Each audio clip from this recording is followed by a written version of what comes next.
सास का वशीकरण। ये कहानी है उत्तर प्रदेश के अलीगढ़ में रहने वाली अनीता नाम की उस औरत की, जिसने अपनी ही बेटी कुसुम के होने वाले सुहाग पर जैसे टाका ही डाल दिया।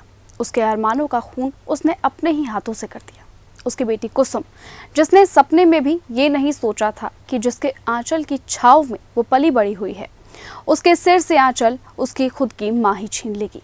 अनीता का पति जितेंद्र बैंगलोर में काम करता था। अनीता अपनी बेटी कुसुम के साथ गांव में रहती थी।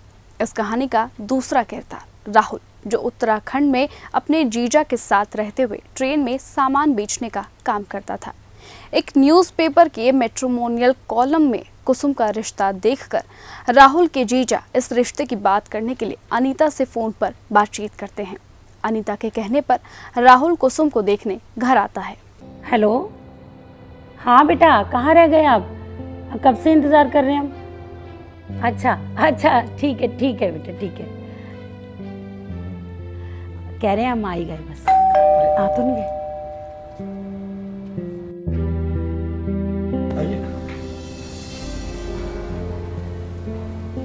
नमस्ते।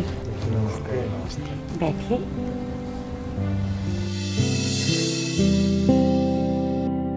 बेटा, कोई परेशानी तो नहीं हुई? नहीं, कोई परेशानी नहीं हुई, हम लोग आराम से आ गए। ऐसे बेटा क्या करते हो तुम? मैं लेडीज़ों को मंगलसूत्र पहनाता हूँ। मतलब? इसकी तो आदत है मजाक करने की। दरअसल ट्रेन में मंगलसूत्र बेचता है ये। मैं तो डर ही गई थी। बहन जी, राहुल जैसा लड़का बड़ी मुश्किल से मिलता है। एक तो अकेला है, मेहनती है। आपकी बेटी राज करेगी, रानी बन के रहेगी। कुसुम बेटा, चाय ले आओ।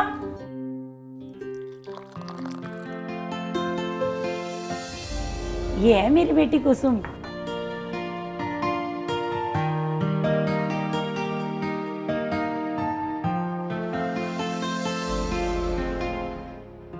राहुल, कैसी लगी मेरी बेटी? कुसुम, कैसा लगा राहुल? शर्मा गई। बच्चों ने तो एक दूसरे को पसंद भी कर लिया। अरे तो फिर देर कर क्यों रहे हैं आप? मिलाइए ना पंडित जी को फोन और उनसे कहिए कि कोई अच्छा सा शुभ मुहूर्त निकालें। हाँ, अभी लो। पंडित जी प्रणाम। बेटी का रिश्ता आया था, उसके लिए कोई शुभ मुहूर्त निकाल दीजिए। हाँ, बेटी का नाम कुसुम है और लड़के का राहुल है। 16 अप्रैल।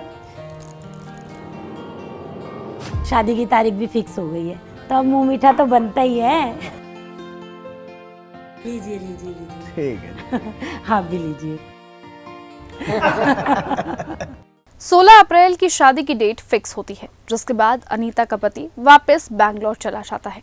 लेकिन अनीता को राहुल पहली ही नजर में पसंद आ जाता है, जिसकी वजह से वो राहुल से बात करने के बहाने ढूंढने लगी और उसे फोन करने लगी।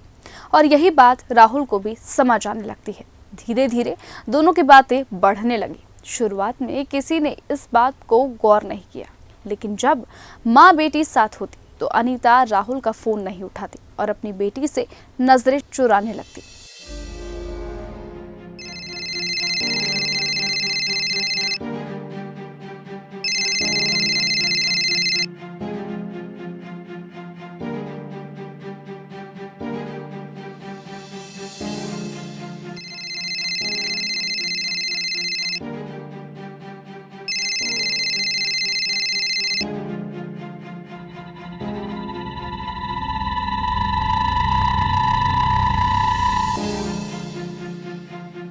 धीरे धीरे कुसुम को शक होने लगा, तो उसने अपनी माँ से पूछा कि राहुल से इतनी देर तक क्या बात करती हो। क्यों माँ, आजकल राहुल का फ़ोन कुछ ज़्यादा नहीं आ रहा? बहुत बातचीत हो रही है राहुल से आपकी, क्या चल रहा है ये सब? अरे शादी वाला घर है, कितना काम संभालना पड़ता है, तुझे क्या पता?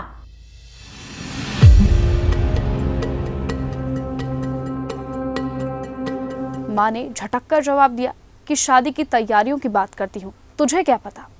फिर एक दिन अचानक राहुल का फोन बंद हो गया। अनीता बहुत देर तक फोन लगाने की कोशिश करती रही।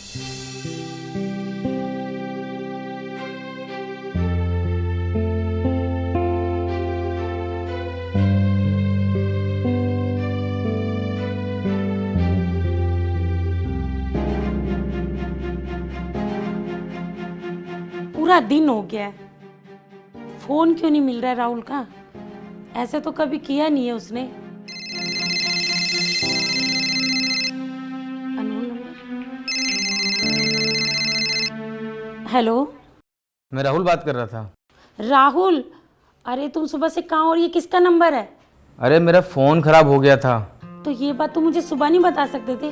तुम जानते हो ना, तुमसे बात नहीं होती तो मैं कितना परेशान हो जाती हूँ। क्या बात है, बड़ी चिंता हो रही है आपको मेरी? चिंता नहीं करेंगे क्या? रिश्ता जो जुड़ गया आपसे तो चिंता तो करेंगे ही ना। जल्दी से ये फ़ोन ठीक करा लीजिए अपना। अब ये फ़ोन ठीक होने वाला नहीं है, नया ही लेना पड़ेगा और उसके लिए मेरे पास पैसे नहीं हैं। उसकी चिंता आप मत करो, कुछ करते हैं हम।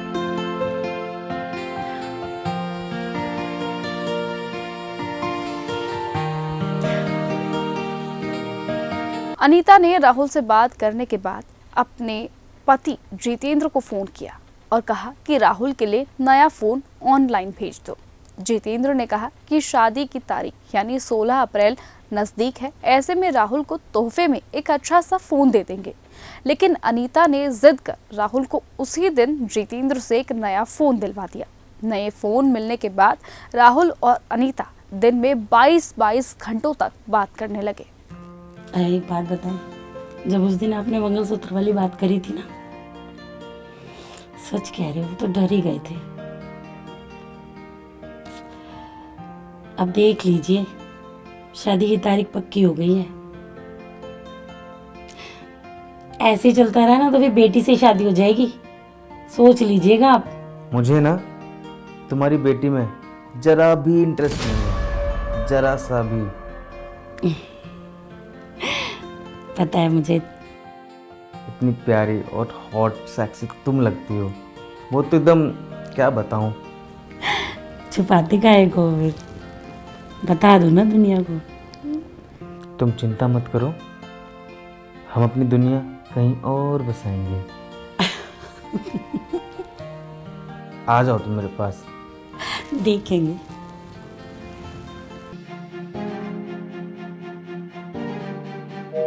राहुल का फोन बिजी जा रहा है।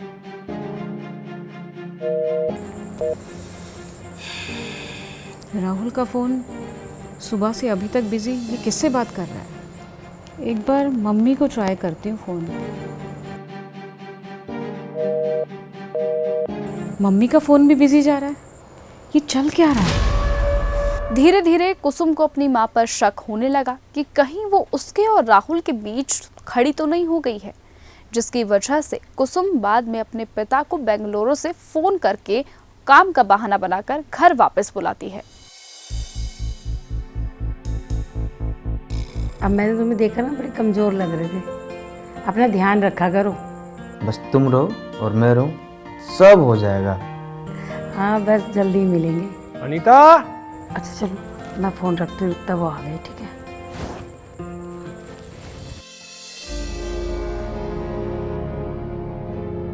आ गए आप? आने से पहले कॉल ही कर देते। अपने घर आने के लिए मुझे कॉल करना पड़ेगा? इतनी बड़ी जिम्मेवारी कौन करेगा? आप ही करेंगे, और कौन करेगा? और कुसुम कहाँ है? कुसुम तो शॉपिंग करने गई है। अच्छा, वो तो शॉपिंग करने गई है, लेकिन तुमने शॉपिंग की या नहीं की? हाँ मैं भी कर ही लूँगी। आप बैठो, मैं पानी लेके आती हूँ। जितेंद्र के आने से अनीता और राहुल के बीच घंटों होने वाली बातों में अब कमी सी आ जाती है और दोनों बात करने के लिए परेशान होने लगते हैं, एक दूसरे से मिलने के लिए परेशान होने लगते हैं। लेकिन अब इसी वक्त दोनों के बीच एक आकर्षण बढ़ने लगता है, जिस वजह से अनीता अपने घर वालों से चिढ़ने लगती है और उसे लगता है कि उसकी जो खुशी उसे मिल रही थी उसमें उसका पति और बेटी बाधा बन चुके हैं। इस बीच राहुल की तबीयत खराब हो जाती है और अनीता इस मौके का पूरा फायदा उठाकर एक योजना बनाती है। मुझे तो चिंता ही होने लगी है।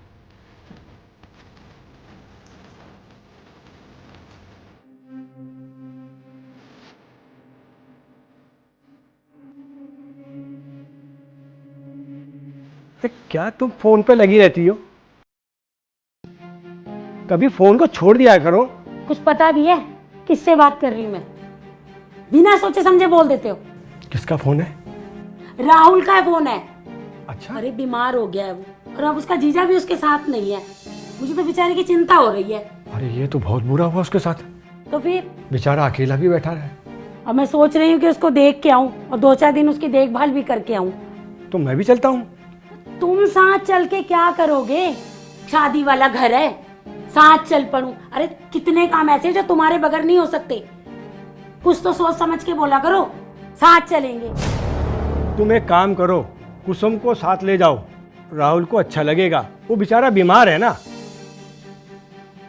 तुम्हारी ना अकल पर पत्थर पड़े हैं मुझे लग रहा है। राहुल को अच्छा लगेगा और मैं बेटी को ब्याह से पहले ही ले जाऊं उसके पास। कुछ नहीं पता है तुम्हें। अरे दुनिया वाले क्या कहेंगे? लड़की पर भी नुक्स निकालेंगे कि ऐसी क्या बात हो गई थी जो उसको पहले ही ससुराल ले गई। बात तो तुम ठीक कह रही हो, जो तुम्हें अच्छा लगे वो तुम करो, ठीक है? अब सोच रही हूँ कि सुबह जाऊं उसके पास। मुझे लग रहा है कि उसको नजर लग गई है। 1-2 ताबीज लेके जाऊंगी उसके लिए। चलो अच्छा, गुस्सा थोको, अब सो जाओ, सुबह तुम्हें जल्दी जाना है। पति की इजाजत लेकर अनीता अब राहुल के घर आ जाती है। उसने राहुल से कहा कि तुमको नजर लग गई है, इसीलिए मैं तुम्हारे लिए ताबीज लेकर आई हूँ, लेकिन ताबीज धारण करने से पहले कुछ तंत्र मंत्र करना होगा। अनीता कुछ मंत्र पढ़ती है, एक ताबीज उसकी बाजू पर बांधती है और दूसरा उसके गले में।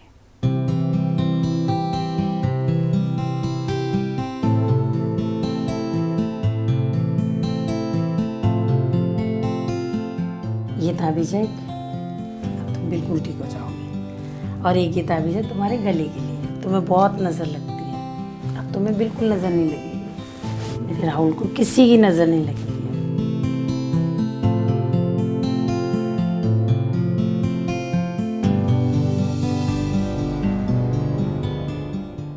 ताबीज पहनने के कुछ ही दिनों बाद राहुल के व्यवहार में बदलाव सा आने लगता है। वो अपने पिता और बाकी सब परिवार वालों से चिल्ला चिल्ला कर बात करने लगता है। राहुल के पिता इस बदले हुए बदलाव से परेशान हो जाते हैं, क्योंकि राहुल ने इससे पहले कभी इस तरह का बर्ताव नहीं किया था। धीरे धीरे राहुल ने अपने परिवार का फोन उठाना भी बंद कर दिया था। ठीक 5 दिन बाद अब राहुल अपनी सास अनीता को वापस घर छोड़ने जाता है। बेटा, अब तुम्हारी तबीयत कैसी है? पहले से तो काफ़ी बेहतर है। क्यों सासू माँ?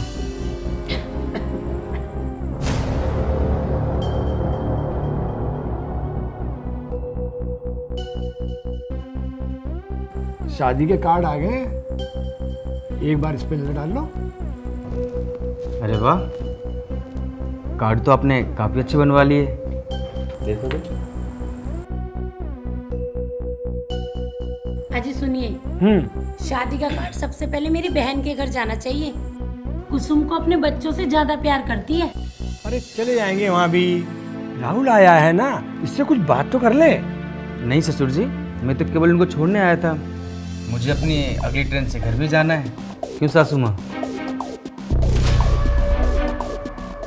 मैं रास्ते में तुम्हें स्टेशन छोड़ता जाऊंगा और अपने काम में कार्ड बांटने चले जाऊंगा। अब दिन था 6 अप्रैल का। शादी से ठीक 10 दिन पहले अपनी बेटी के घर को उजाड़ते हुए, उसके सपनों को कुचलते हुए, उसी दिन अनीता अचानक घर से सामान खरीदने का बहाना बनाकर अपने साथ घर में रखे 5 लाख रुपए के गहने और 3.5 लाख रुपए कैश लेकर स्टेशन पहुंचती है और राहुल के साथ भाग जाती है। तो वहीं जब कुछ घंटे बीतने के बाद अनीता जब घर नहीं लौटती, तब कुसुम का शक यकीन में अपने आप बदल जाता है। इसीलिए वो दोनों को एक एक कर फोन करती है, लेकिन दोनों का नंबर बंद जाता है। पुलिस में रिपोर्ट दर्ज करवाई जाती है और धीरे धीरे ये खबर आग की तरह फैल जाती है और पुलिस के सामने ये केस एक चुनौती बनकर खड़ा था। और उधर अनीता और राहुल अपनी लोकेशन बार बार बदलते हैं। देश छोड़ने की तैयारी में राहुल और अनीता से एक छोटी सी चूक हो जाती है और पुलिस उन्हें नेपाल और भारत की सीमा पर जाकर दबोच लेती है और थाने लेकर वापस आ जाती है। जिसके बाद अनीता मीडिया के सामने ये बताती और कबूल करती है कि वो राहुल को अपना पति मानती है, इसीलिए अब वो उसी के साथ रहने की जिद करती है। वहीं राहुल भी इसी बात को दोहराता है और कहने लगता है कि हम शादी करेंगे। लेकिन इसी बीच अनीता अब मीडिया के सामने जितेंद्र पर आरोप लगाती है कि जितेंद्र उसके साथ मारपीट करता है, हर चीज का हिसाब रखता है। अब इसी बीच पुलिस इन दोनों को काउंसलिंग पर ले जाती है। 2 दिन तक दोनों को समझाया जाता है, लेकिन उसके बावजूद भी दोनों साथ रहने की जिद करते हैं। पुलिस भी दोनों को उन दोनों के हाल पर छोड़ देती है, यानी दोनों को साथ रहने की इजाजत अब दी जाती है। जिसके बाद राहुल और अनीता दोनों गांव पहुंचते हैं। गांव पहुंचते ही गांव वाले उनका स्वागत जूतों चप्पलों से करते हैं। लेकिन इस बीच अब आपको बताते हैं कि जब हम ये खबर बना रहे थे, इसी तरह की कई और खबरें निकलकर सामने आ रही थी। जैसे कभी दादी पोता आपस में शादी कर लेते हैं, कभी समधी और समधन आपस में भाग जाते हैं।